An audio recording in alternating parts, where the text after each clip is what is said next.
It's not federal highway dollars. What did you say, the federal Disaster grant? This is being put out by Homeland Security. And say the tornado that occurred a couple of years ago would come through Brookfield and would have created part of the disaster zone. Without the hazard mitigation plan in place, technically you're not eligible for federal disaster relief. Even though we don't have the plan in hand where we've started the process, we will be eligible. Thank you. There's one other place you have to initial.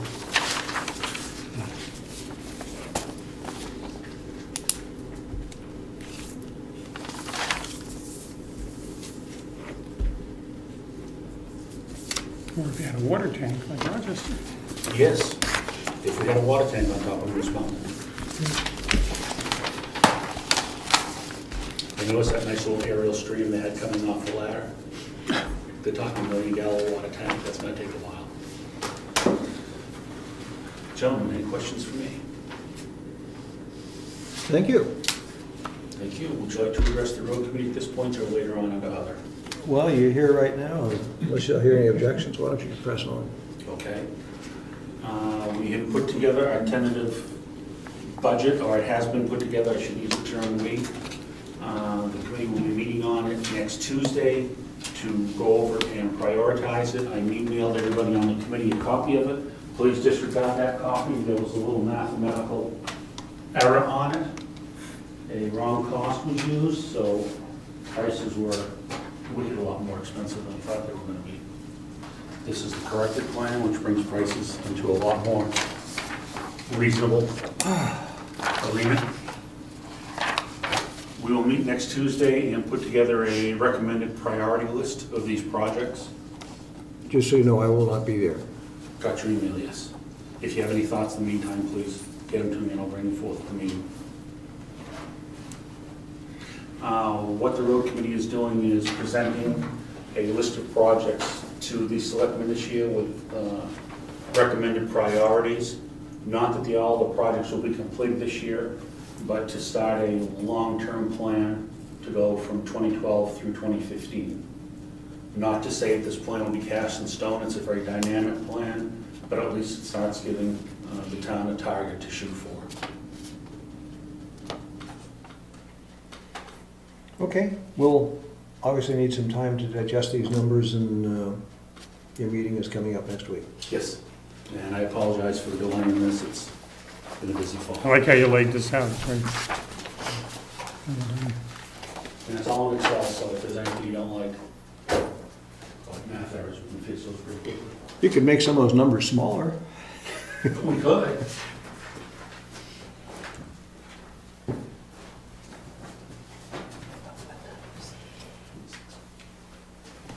Before he leaves, do you have anything else on this for now? Two ladies gone. Oh, he'll be back.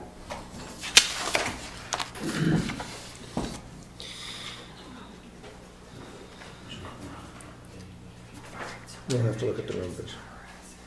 Yeah. Okay, nothing else for emergency management. Governor Wentworth.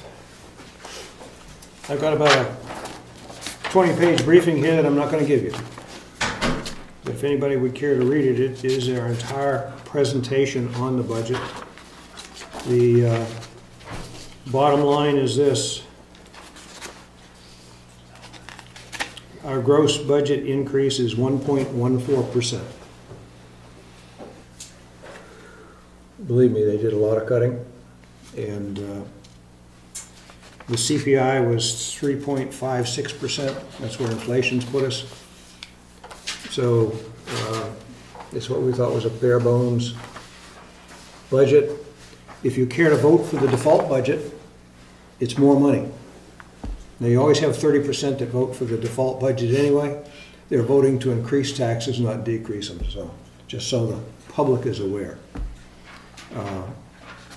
I've got a lot of data here. I don't really want to go into all of it right now, but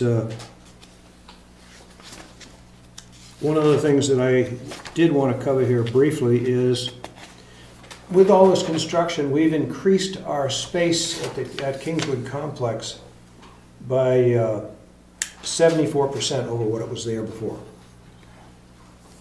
Huge increase. However, despite that increase, we only increased our, hang on, let me find the right page here. The monies for the heating only went up 23.8%.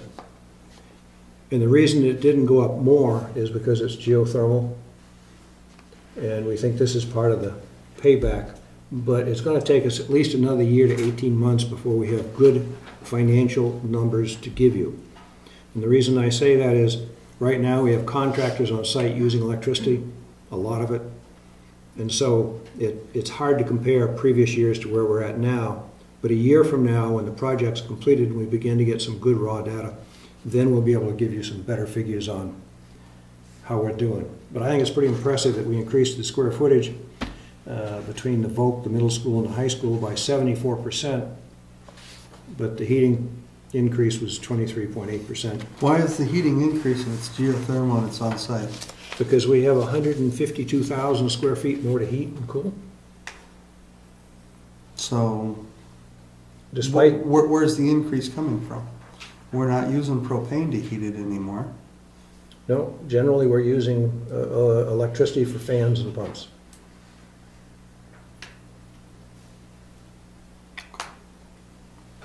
But I was very pleased. I think a 1.14% increase in an economy where the inflation is putting it costs up at 3.56%. I was pleased with that. So if people have more questions or would like to read this whole thing, I'd be more than glad to let you sit down and go over it. I'll go over it with you page by page.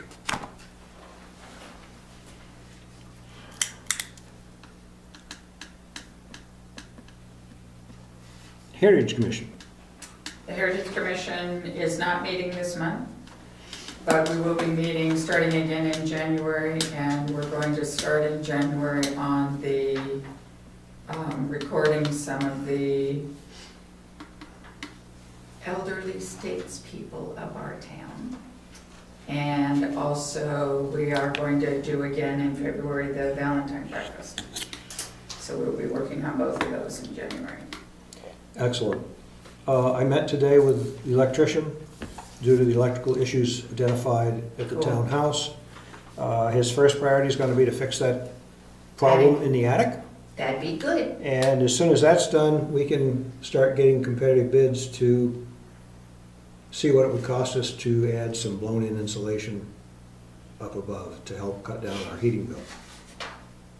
You need to know that we had a furnace that wasn't running, and they came in and they fixed it. Today, I turned the temperature down, it's at 62 degrees, and it doesn't shut off. Everything will be back again tomorrow.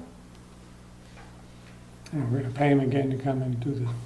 Well, they gotta get money for the oil that they want us to keep buying from them. Anyway, What, Did you turn the oil off at the, can you turn the oil off going into that? you probably could. I have not done that. You turn the boiler off. Can you turn the oil off? There's a switch, you just, boiler's off. We could do that. It's keeping it, last time I looked, it was at 62 degrees, and I was setting it back on 54, but it kept running. Did we get any more bids to replace the oil tank? Good question. I was going to cover it under old business, but if you want to do it right now. No, you're there, you might as well go. Bill, I've Nope, I've heard nothing from the one that you asked me to get in touch with, the town plumber, never responded. So here's our folder. I've got a couple bids in there. Bill, you were handling that. Is that my Solstice? Yes. I think we've got 3 bids in there. We had tried to get 4.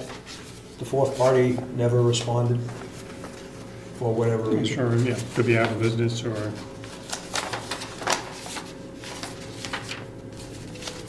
And this one should be from Irving, right?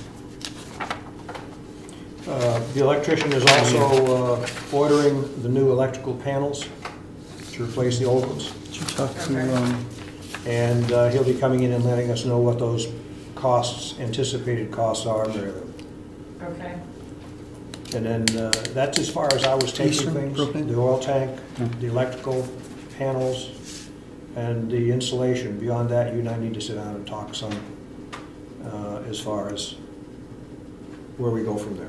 yep, Boils down to do the tank and replace it, Irving, is approximately $2,300, $2,250. $2,050 from Pioneer Mechanical, and $1,800 from Kingswood Mechanical.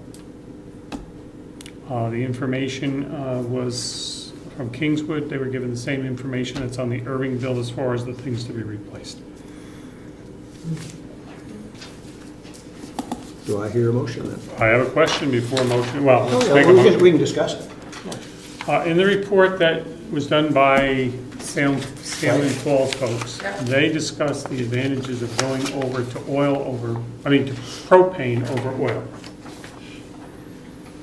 I think we need to make a decision if we're gonna do that, and then why on earth would we replace the oil tank? Well, you're talking 2 new furnaces and, No, I'm not saying we should, I'm just gonna Yeah. say, we need to sequence this stuff, because there's no sense of doing something only to find out some group, 6 months down the line is gonna decide to do something different, and we wasted $1,800 of the town's money. you know, I don't see that when we talk to both architectural firms, neither of them, for the amount of use the building gets, really recommended replacing the furnace. So I was a little surprised when it came up in the report from a third party, but I don't know that we would. It seems to me quite a bit of money to switch over for the amount that we use the building. We love the building, we use it, but at the time, both of them said, actually all three of them said, it was the best type of heat for an old building as well. it's the most expensive too. Oil or Propane. LP? Oh, propane. Propane is way more expensive to utilize to heat than oil is. they talk about our excess capacity, but in fact, what we've got is a community building, not a commercial building. Right, And so that excess capacity is handy because we can keep the temperature down. And when somebody walks in and says, I'm going to hold a meeting, they turn the temperature up and pretty quick that place warms up. And I think that's one of the reasons they put that capacity in there. Okay, no, I just want to question, because there are a number of things in that report, a significant number of things that need to be done, and significant costs that need to be addressed. Yes. And